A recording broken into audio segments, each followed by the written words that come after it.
Microsoft Clarity is an easy-to-use tool that captures how real people actually use your site.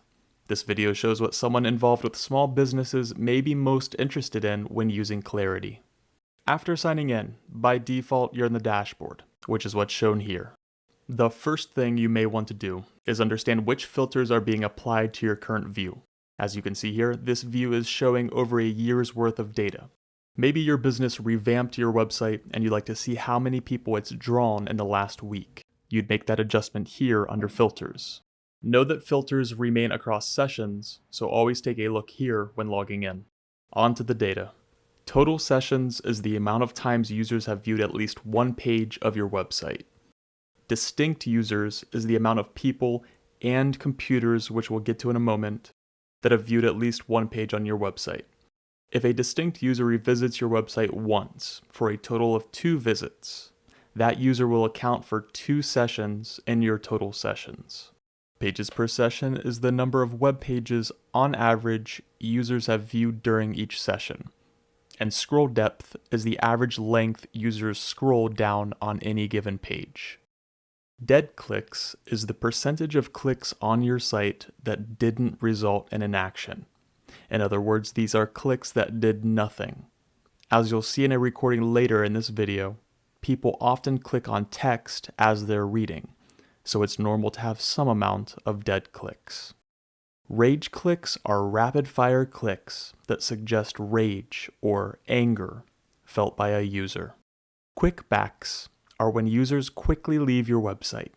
Sometimes this is a result of a page that doesn't load quick enough, or from when "this web page is insecure" warning pops up, or for other reasons.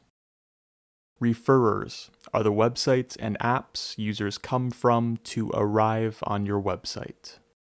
Popular pages doesn't show much here for nothingfancywebsites.com because it's a one-page website. But here on this website, the pages are ranked by those most visited.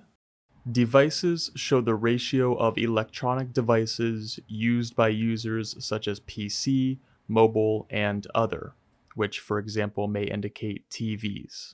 And last in dashboard, you may or may not want to consider countries. For example, if you own a pizza shop in rural Ohio, much of the traffic from outside of the US can be likely considered to be from computers instead of people. As you may know, computers from all around the world scan websites. And now on to the Recordings tab. Here's a recording of a user using nothingfancywebsites.com. The recording is played at 4 times normal speed, and inactivity is skipped.